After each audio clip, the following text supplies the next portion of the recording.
Thank you, Justin. Welcome, everyone, to a meeting of the Northern Middlesex Metropolitan Planning Organization. I'm David Muller of the Secretary Jamie Tesler here. Justin, can you call the roll? Sure. Hold on one second. Hold on.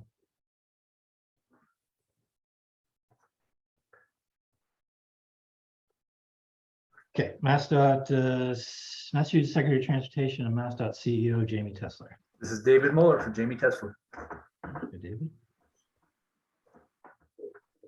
MassDOT Highway Administrator Jonathan Gulliver.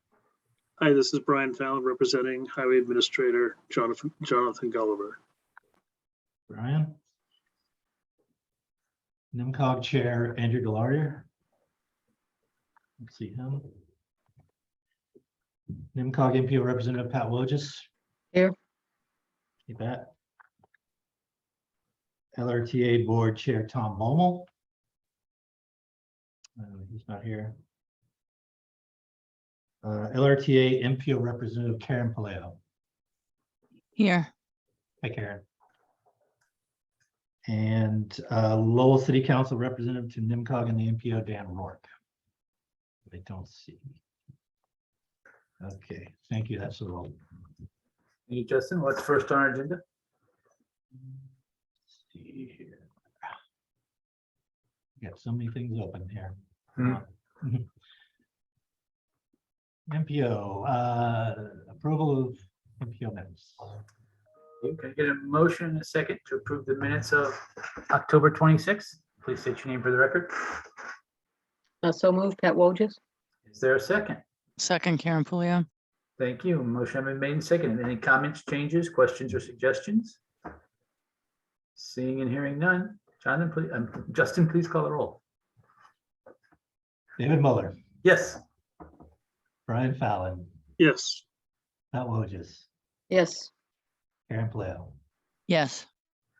Okay, thank you. Thank you, Justin. I believe the next item on the agenda is status report of TIP projects. Is this you, Brian, or is someone else handling this? Sorry, that's me. Tim? Hey, Tim. Okay, we don't have a lot of updates today, but we do have Westford Interstate Maintenance related work on I-495 project 612096, which has a project manager assigned, a new project manager. 608816 Lowell Dracut Methuen resurfacing related work on Route 110. We received the 25% design. That was the end of October. We got that in. And so there's been some updates to the estimates. And then the rest are all changes to the amount complete for projects that are in construction. None of the percentages changed substantially, so I really don't want to go through and read them all. You can see them all there. If you have any questions, that's fine. But they all, there's a couple highlights. 608 375 Chelmsford intersection improvements at Boston Road and Concord Road is getting very close to being complete. It's 96%. And then the very last one in the whole thing, 605 178 Billerica rehabilitation of Boston Road from Billerica Town Center to Floyd Street. That construction began on that, so it's just at 2%. I would read the rest, but really the only change for them was a few percentage on the amount complete. Thank you, Tim. Questions for Tim? Karen Puleo, just one question on the Burlington to Tingsboro 608574. Construction 14% complete, showing a completion date of 10/23/22. 10/23. Yeah, I think the initial yeah, I'm not sure the details on that. As to why that is, I would assume that completion date is just the the original schedule's completion date. Yeah, if I Um, could add some more information, that's probably the original completion date, and they're filing for an extension of time for that, and we just haven't seen that come through yet, but we could check into that. Yeah. Great, thank you. Considering it's already passed, it's, yeah. Yes. Thank you, Brian. Thank you, Tim. Any other questions? Seeing none. Justin, And move on. opportunity for public comment. Is there anyone from the public who would like to comment at this time?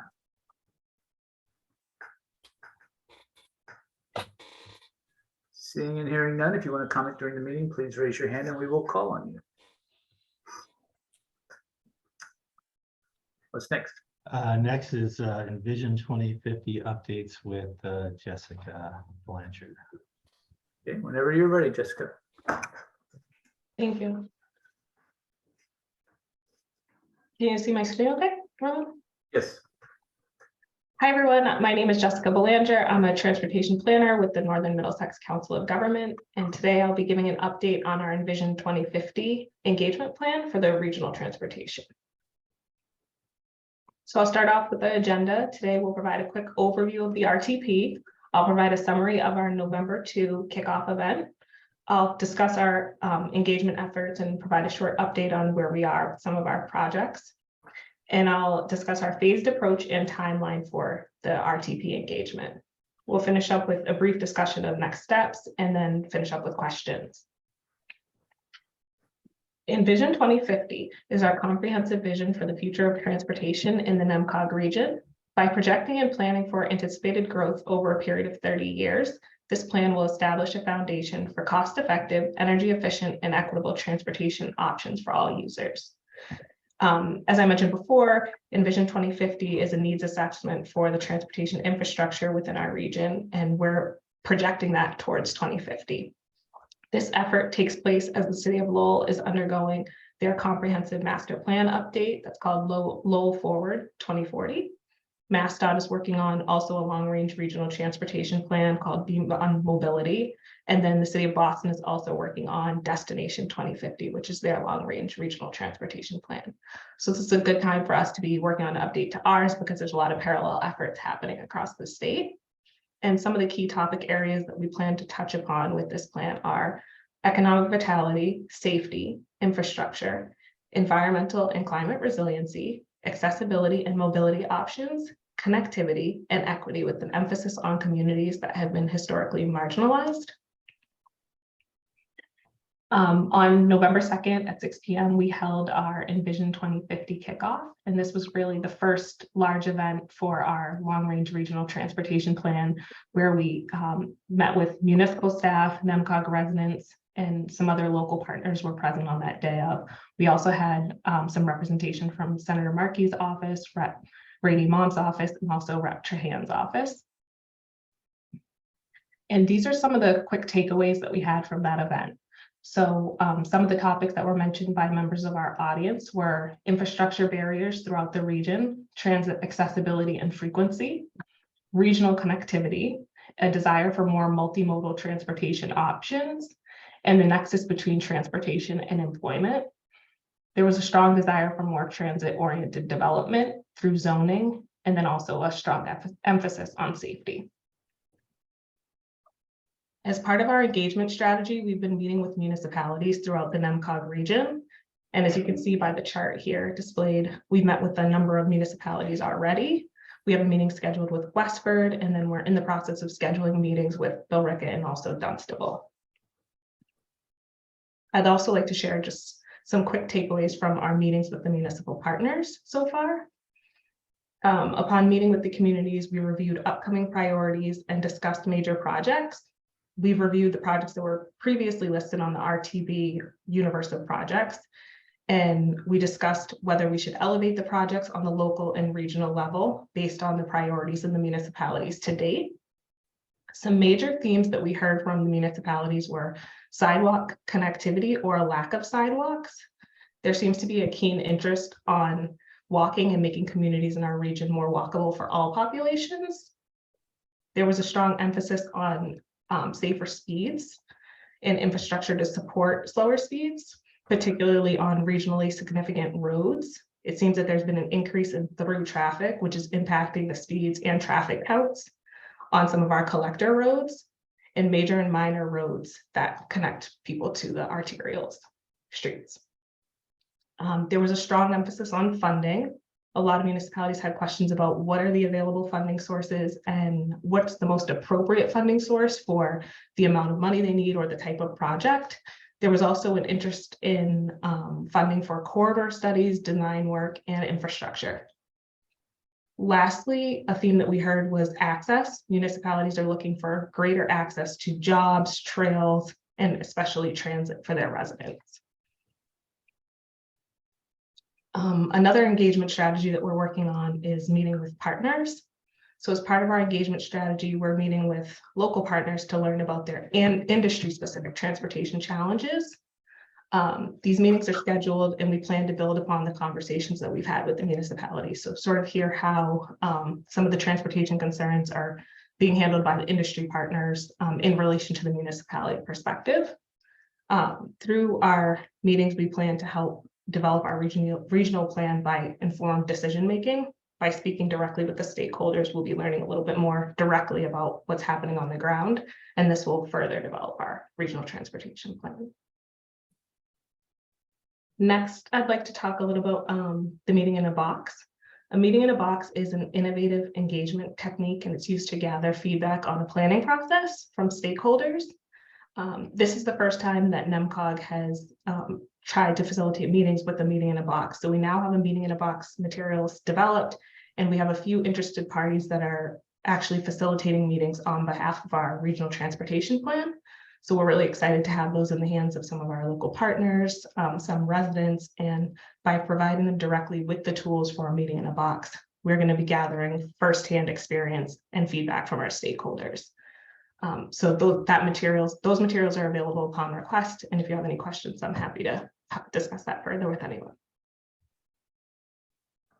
Next, our Envision 2050 survey is currently active and it's circulating. We're interested in hearing from anyone who lives or works in the NEMCOG region, also people who travel through the region.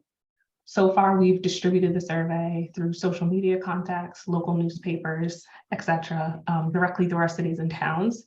And to date, we have about 100 responses. As part of our outreach, we're operating with a 3-phased approach.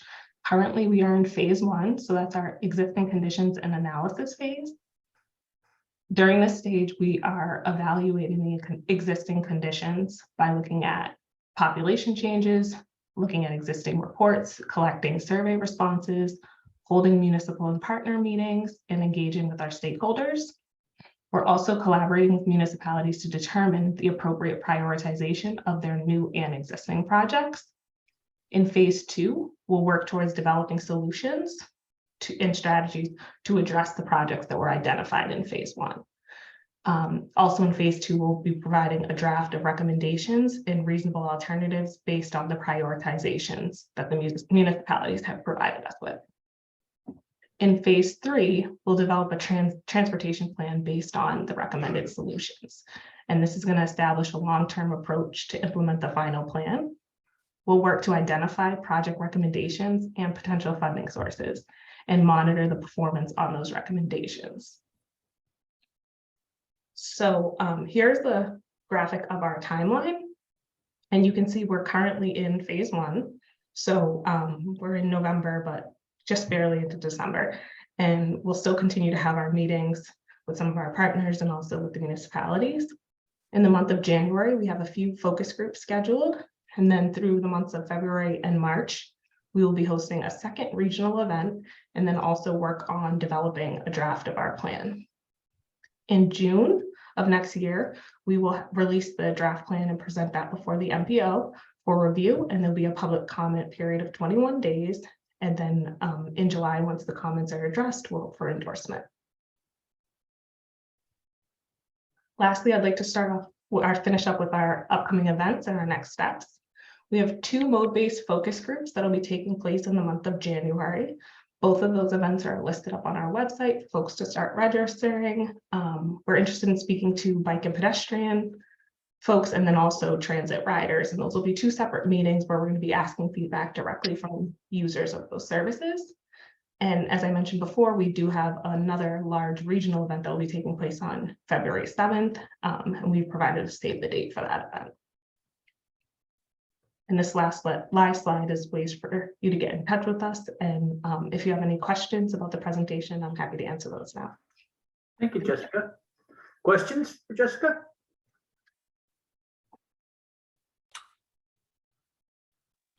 Got a question about just meeting in a box. Like, how do you solicit people to want to do meetings in a box, and how do you what do you do? Not you personally, Jessica, but the MPO. What's the MPO doing to get the meeting? Because I find it really interesting and think it's really, it has a lot of potential. But how do you attract attention to that issue? I've thought a lot about that in terms of how do you incentivize people to really want to do it. In our case, we've had 2 residents that were really interested in hosting a meeting in a box. So in that way, the relationship was already there. And I do believe strongly that some of the best way to get feedbacks directly from our stakeholders is to work and speak directly with the populations. Yeah. In this case, the 2 people that have offered to do a meeting in a box are insiders. So they either work closely with the organization. In one case, a gentleman that offered to do a meeting in a box, he actually works at an employer and he rides the bus, and he's going to host that with other bus riders. Oh, that's really cool. So we've been really creative about the ways that we can try to pull people in, but I think it works best when there's insiders and there's a trusted person that's really facilitating the meeting. Excellent. Are there other questions for Jessica? Seeing you here, none. I just want to say it was a really good presentation, really clear, really to the point. Excellent job. Thank you. I appreciate it. You're welcome. What's next, Justin? What is next? What do we got? LRTA Transit Asset Management Plan. So that would be Ally. Hi, I'm going to share my screen. Sure, go ahead. You should be able to. Okay, can you see my screen? Yes, we can. So I'm just going to give an overview of our transit asset management plan, and then there are targets associated with this plan that the MPO will need to vote on. So I'll wrap up with those. So the transit asset management plan is an FTA requirement. This is actually an update from our original plan, which was from October of 2018. So the plans have to cover a horizon period of 4 years. And so this latest update, not a lot has really changed as far as the meat of the plan, but the targets we do update every year. So we're a tier 2 provider under the FTA regulation, which means we have less than 100 vehicles in peak service. And so our plan has 4 required elements. That's an asset inventory portfolio, an asset condition assessment, our decision support tools, so how we make decisions on how we're going to spend our resources towards our transit assets, and then a list of our investment prioritizations. So the capital asset inventory, this is a summary. I've got a few pages in the back that actually list out all of our vehicles. And the inventory covers our revenue vehicles, equipment. Equipment includes service vehicles. It also includes non-vehicle equipment that has a replacement value of $50,000 or more. So for us, that's things like the bus washers. We have a solar panel roofing system over at our fixed route operations and maintenance facility, and our surveillance system throughout our property, we include in that as well. And then it also includes, then the asset inventory also includes our facilities. And so this again is just a summary. As you can see, we've got a relatively low age for our revenue vehicles. And again, our revenue vehicles include our fixed route, our paratransit vehicles, which covers our Roadrunner service here at the LRTA. And then also we provide the vehicles to several of the COAs in our service area. So those are included as well. To the condition assessment summary table. So the condition assessment is based on the FTA's term scale. And so that's a 1 through 5 rating system. 5 being excellent condition, 1 being poor. So we rate all of our assets, all of our vehicles, all of our equipment, all of our facilities using this scale. Then we also look at the age as far as determining the condition, particularly with the vehicles. Again, so this is just another kind of summary table of all of our transit assets. And as I mentioned, so what we have in the appendix is, and this is going to look really small on all of your screens, but this is a listing of each individual vehicle, facility, and piece of equipment and its corresponding rating. So we, again, evaluate the age, obviously, on a year-to-year basis, but we also do a physical condition assessment every year of all of our assets as well. The decision support tools. So these are the things that we use within the organization to help us kind of prioritize our investments and make decisions on where we want to spend our resources. So these are things, as I mentioned, we do a condition assessment. So we keep those records for all of our assets each year. For our fixed route and paratransit side, we have a replacement schedule that we follow for our buses. The Community Transit Grant Program is the MassDOT program. That's where we, that's the program that we use to replace our paratransit vehicles. Our capital planning tool, so that's an online software program where we keep track of our inventory. We can keep track of the age, we can run reports and do exports and things from there. So that's something that we use when we're putting together our capital plans. The tip is obviously really a list of our prioritized investments over the next 4 to 5 years. Our procurement manual guides us in how we, the process for actually spending our resources, and also for disposing of our assets that have met their useful life. Our Ron Turley Associates Fleet Management Software as a Service, that's what our maintenance departments use to track work orders and keep maintenance records on all of our vehicles. The safety plan, which I've also presented to the MPO, is kind of a nexus with the TAM plan, because if things are not in a state of good repair, obviously there's safety concerns with that. So these two plans kind of piggyback off of each other in a way. Then the TAM plan itself, because this document kind of guides us in how we prioritize our investments to keep our assets in a state of good repair. So the last kind of requirement for us as a tier 2 agency is this investment prioritization. So these projects are all on the current tip.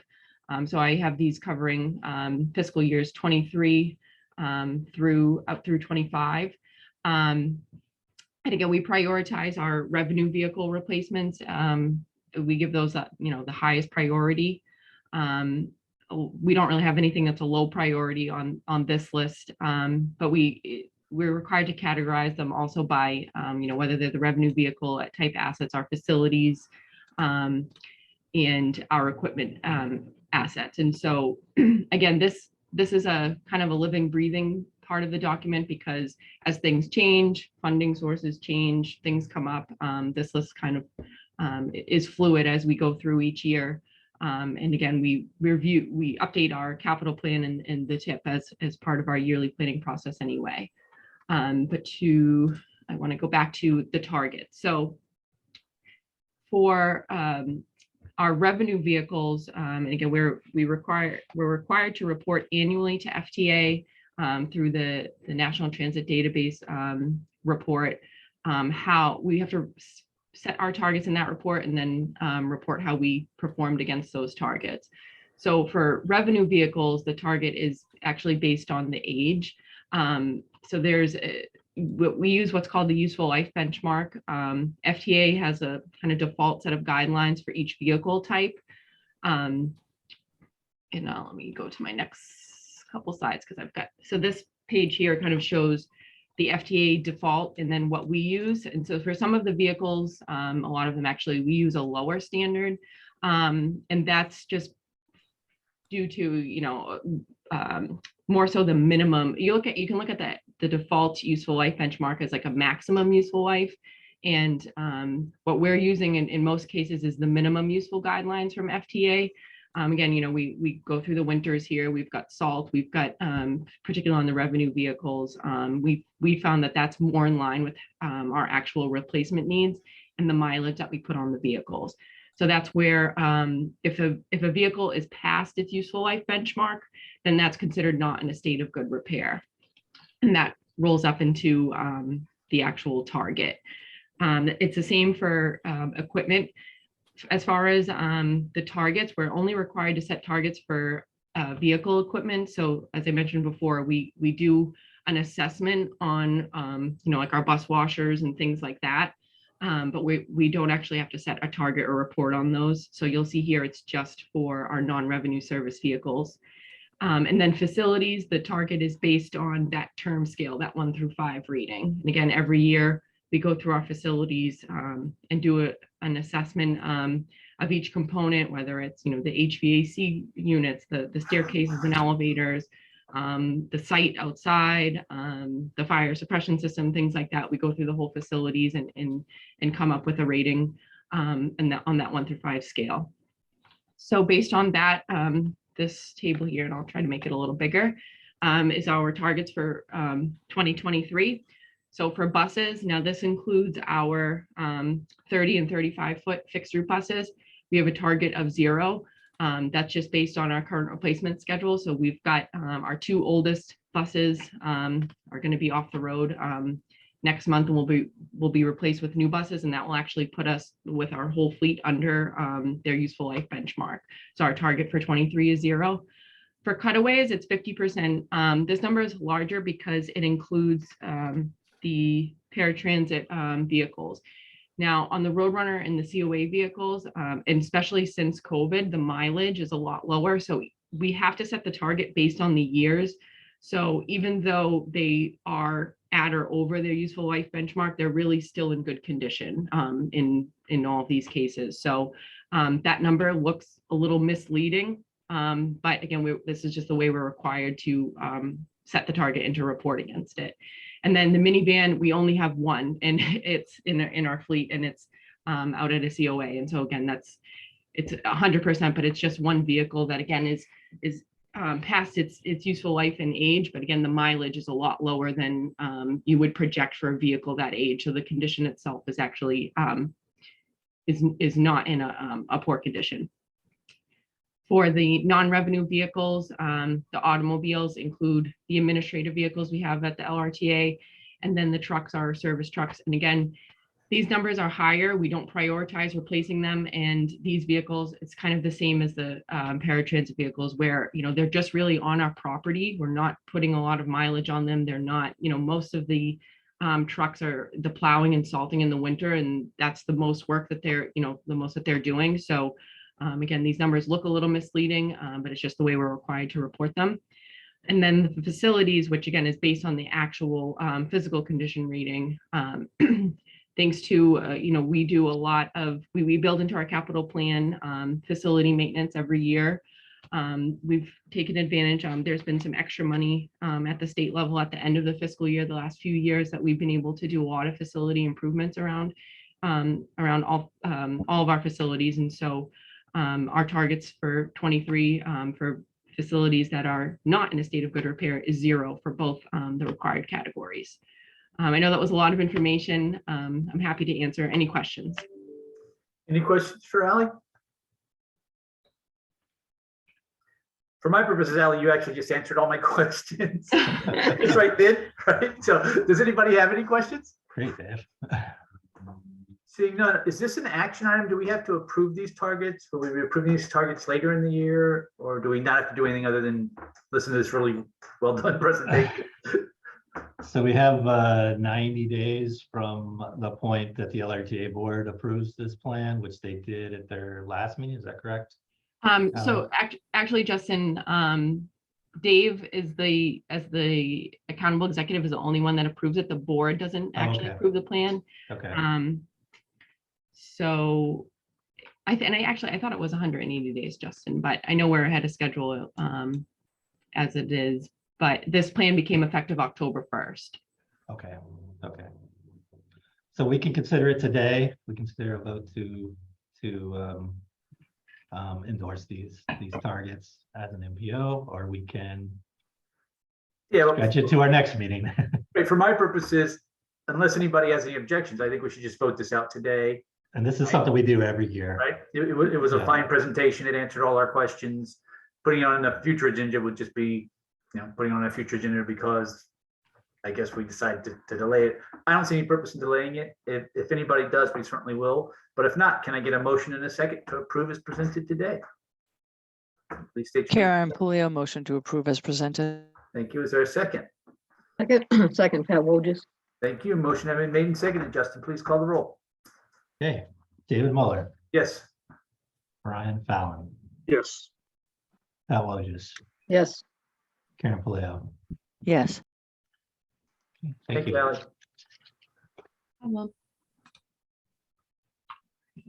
Otherwise, Just hit stop share. we go. There you go. Now, when you're ready, Justin, what's next? All right, we have a tip amendment we need to take care of. And is that you? That would be me. Whenever you're ready, Justin. Okay, so at our last meeting, we released draft amendment number 1 to the federal fiscal year 2023, the 2027 Transportation Improvement Program. And today we're here to, we put it out for public comment. The public comment period has ended, and today we're here to consider any comments that have been received, take a vote to endorse this amendment. So on your screen is a summary of the amendments, and if you recall from our last meeting, this amendment involves a project to improve the commuter access ways at the Gallagher terminal. It includes repairs to the commuter rail platform, reconstruction of like the pedestrian walkway over the railroad tracks, the existing stairway, and repairs to the elevator.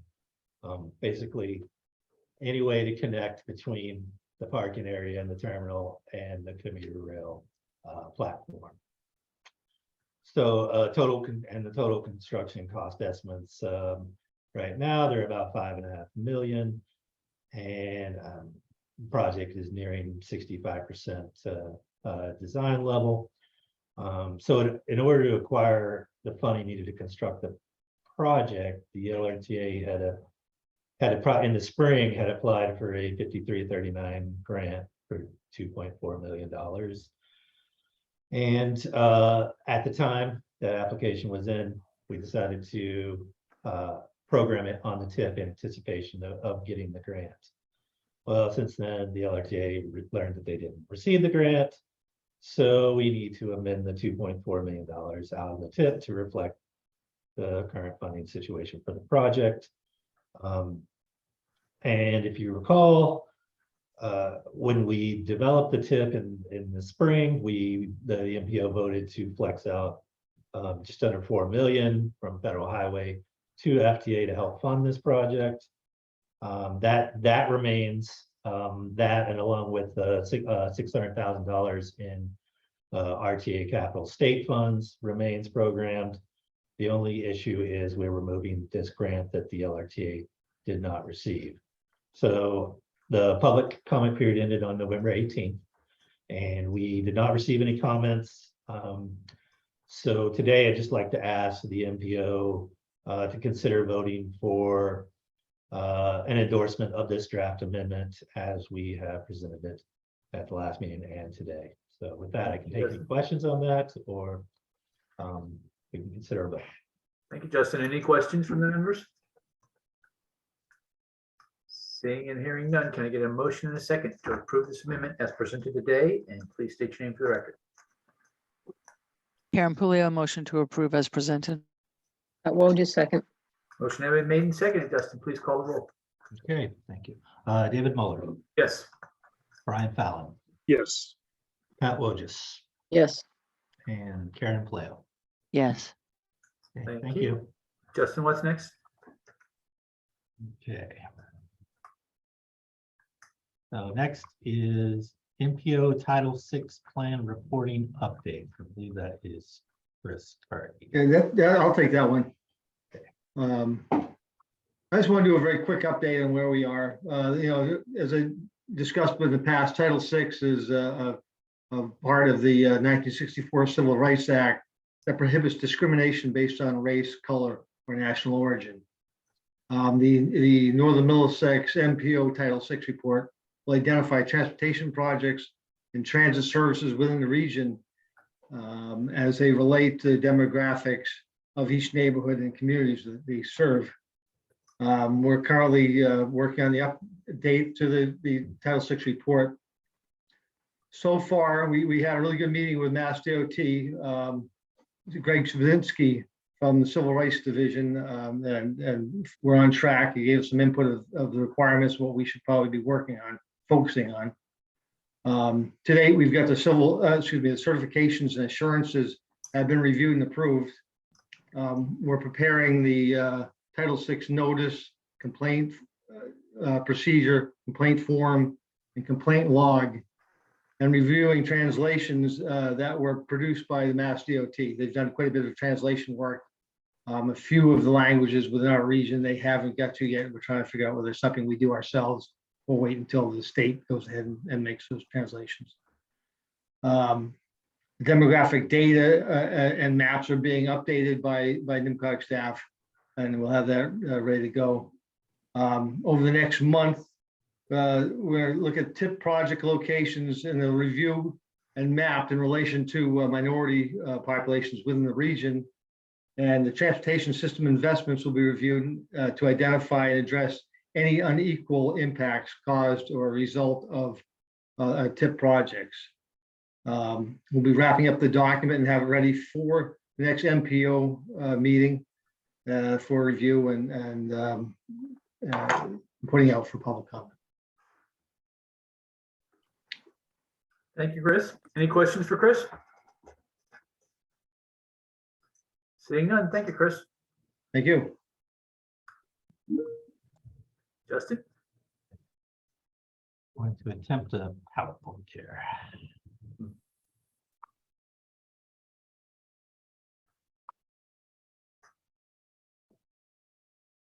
All right. So can we see this? Yes. Okay. So our next agenda item is CMAQ performance plan and reporting requirements of the MPO. So just to give you a little background for those that are new to the MPO or don't recall. So in 2016, Federal Highway passed a rule establishing 3 sets of performance measures categories as part of increased emphasis on performance-based planning for MPOs throughout the country. PM1 being a transportation safety-based category, PM2 monitoring bridge and pavement conditions, and PM3, which we're going to talk about today, which includes congestion measures and air quality measures, which are part of these plans. So in 2017, Federal Highway put out an applicability determination saying that MPOs with communities in non-attainment or limited maintenance plans for carbon monoxide or ozone emission standards would need to develop what we call CMAQ performance plans in conjunction with state DOT reporting requirements on CMAQ. And Lowell, being our center city, was in the category as a limited maintenance plan for carbon monoxide. So that resulted in that applicability determination having the MPO and the Northern Middlesex MPO having the requirement to develop these plans along with I believe it's Boston MPO and a few other MPOs out west, like Springfield and Worcester, I believe. So in 2018, some of you have been on the MPO a while, may recall, staff developed what we call a first period baseline condition report. And so this first period is a 4-year period starting in 2017 running through 2021. So in 2018 we developed the baseline condition report.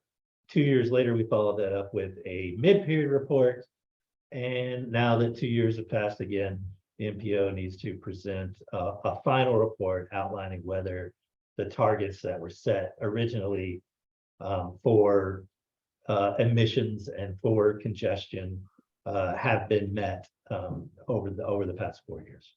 So in 2000, just as an update, in 2021, Federal Highway provided an updated applicability determination, and the Northern Middlesex MPO continues to need to provide updates to the plan as well. So as the first period ends, the second period begins, and the MPO is required to develop a new baseline performance report. So it should be noted, it also should be noted that as of April 2022, the requirement for Lowell to have a limited maintenance plan for CO has expired, but that expiration came after the latest applicability determination. So basically, the requirement is we still need to provide these reports. Next. So this is just a slide discussing the two different reports. So what we're doing here, there's two plans we're submitting to the state. We're submitting them on December 2nd. The first is the first period final report. It includes a summary of the baseline conditions, the mid-period conditions and targets, and the final conditions for the Boston urbanized area. And we take those conditions and we compare them to the targets that were set originally 4 years ago.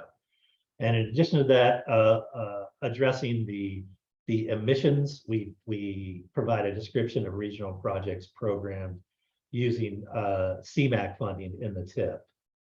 So that's what's included in that final report. The second period baseline report, very similar to the first period, except that we kind of just start over. So we have a baseline condition, and we have an initial 2 and 4 year targets. Basically, the years have changed from 17 to 21. We're going 2022 to 2025. So this is the first of 3 reports in the next period. And in addition, there's also a description of regional projects using CMAQ funds. So the performance measures we're looking at as part of these plans, they address congestion and emissions. So addressing congestions, there's 2 measures that we looked at. One is percent of non-single occupancy vehicle traffic. So that's basically the percentage of commuters that are not driving alone. So anybody telecommuting, anybody carpooling, things like that. The second measure is the annual hours of peak hour excessive delay per capita, and that is basically a sign of delay during the peak commuter hours in the urbanized area. And for emissions, because we are focusing on Lowell, which had a limited maintenance plan for carbon monoxide, we take a look at the total reduction of emissions from projects funded using CMAQ funding in the TIP in the city of Lowell. So those are the 3 measures that we looked at. So this is the first measure we looked at as part of the full period results. Peak hour excessive delay, the metric we use is annual hours of excessive delay during your peak commuter periods in the morning and in the afternoon, evening. And the threshold is based on travel times at 20 miles per hour or 60% of posted speed limit travel times. And so you see in this table here, it's kind of a summary of the full period. So back in 2017, in the Boston urbanized area, we had a condition of 18.3 hours, annual hours per capita. And we set targets for the 2-year mid-period target, and we set it for the final period target, which ended in 2021. So when we looked at the final period target and the estimated condition for 2021, the estimated delay was actually less than the target, which is a good thing. So we have met it for the full performance period for this measure. The next measure is the percent non-single occupancy vehicle travel.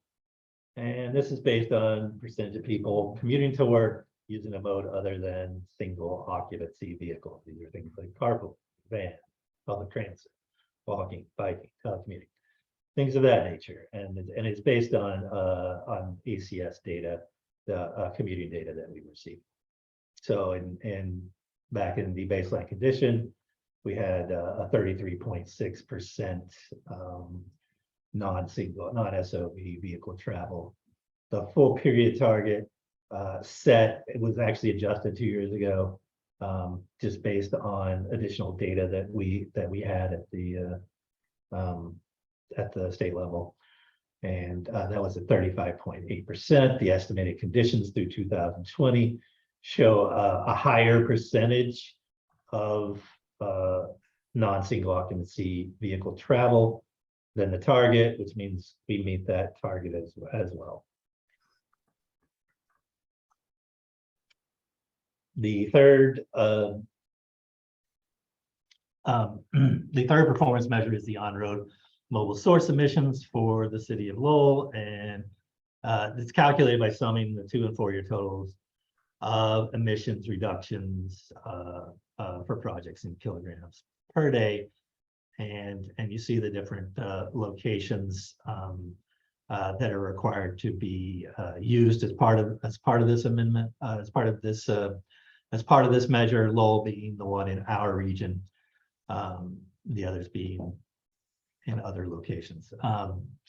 So what we did when we set this is we looked at projects that were listed in the 2014 through 17 TIP in the city of Lowell. At the time, there was one, it was the Bridge Street and VFW Highway intersection improvement project. We also looked, when we set these targets, we looked at are there other projects listed in the TIP in these years that were funded using CMAQ funds, and there were none. So we set these targets at 0, and there are still not any projects in Lowell using CMAQ funding. So we'll continue that into the second performance period. And this is just a quick look at the second period. So the second period is basically the baseline report for 2022 to 2025. We're looking at the same measures. We're basically just sort of starting over with it, and you'll see here on the screen. And I mean, I can go through each one of those targets, but you can see them here on the screen. Just to note that because there are no projects in Lowell using CMAQ funding, those targets for 2 and 4 years for the on-road mobile source emissions reduction are going to be set at 0.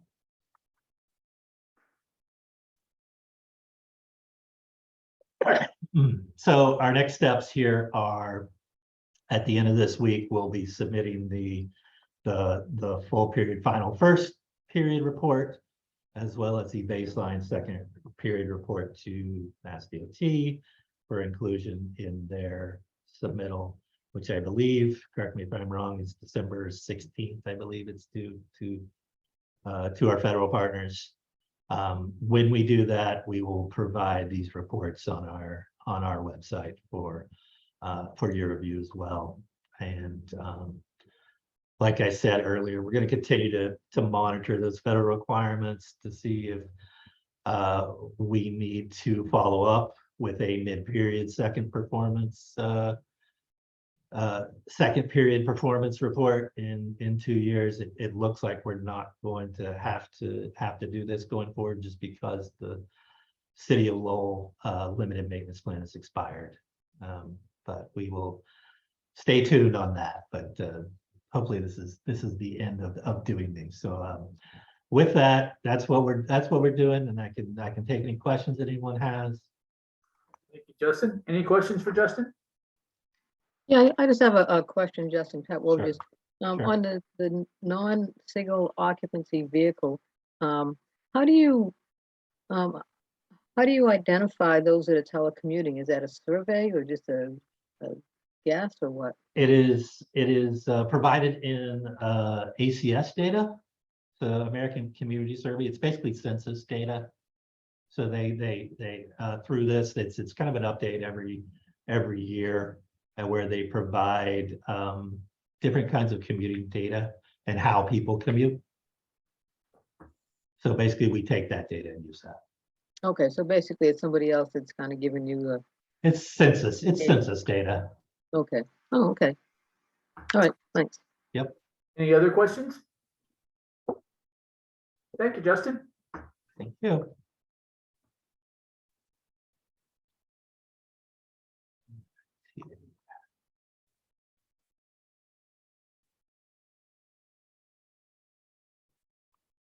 Okay, on to other business. And is there any other business to come before the MPO at this time? I have one thing, David. Yep, when you're ready. So Jessica talked about us having all of these municipal meetings for the regional transportation plan update. We've done several of them now. And one of the things that we are hearing is there is a better need for education. There's been a lot of turnover with different staff members in our municipalities over the years. So my thought is that we develop kind of an annual workshop for, as we maybe before we start development of the TIP each year, just to provide an overview of the TIP process, the whole planning process for everything, and just make sure people are comfortable with what they're doing. There are people that may not understand the Map It portal because they're new to their municipalities. And we would like to partner with MassDOT on that, and maybe some of our federal partners, and just having it's kind of an overall workshop to educate our people better. Okay, and one of your prospective partners has his hand up, Derek Schuster. Derek. Thanks, David. Yeah, on that front, Justin, I'm happy to help with the MPO and MPO staff on that front. I also wanted to let you know that I believe other regions are looking to do the same. I've been in touch with Franklin region. They're putting together a similar workshop. So I'm not sure if you're sharing notes with others, but that there might be a good opportunity there just to see what they have in mind. I haven't talked to. I'll talk to Franklin. Thank you. Yeah, District 1 and District 2, I believe, are working with Franklin on that front. So to the extent that District 4 is available as well, and possibly District 3, Yeah. We'll be happy to work with you. Okay, I just wanted to put it out there to everyone and see what their thoughts were. I think it's an excellent idea, Justin. We'll be as Derek said, we'll be as helpful as we can. Right. Thank you. Is there any other business to come before the MPO at this time? Seeing none, are we meeting in December, Justin? So our regularly scheduled meeting is December 28th. I plan on being in Tennessee at that time, not paying attention to you guys. So why don't we just, Derek Schuster, jump in here if I say something that's not all right. But why don't we just go ahead and cancel for December, and then we'll just have our regularly scheduled meeting in January. Is that all right with everybody? All I have to add is that I do have a parked adjustment for your tip. It's not critical. Can wait till January, and it is just an adjustment. Okay. But yeah, I can wait till January. All right, so why don't we just take December off and we'll have our regularly scheduled January meeting. Any other business to come before the MPO at this time? Seeing none, can I get a motion and a second to adjourn? And please state your name for the record. So moved, Pat Wojcik. Second, Karen Pulio. Motion has been made and seconded. Without objection, we are adjourned. Thank you all, everybody, and we'll see you in January. Happy holidays. Thank you, everybody. Everybody. Bye. Right.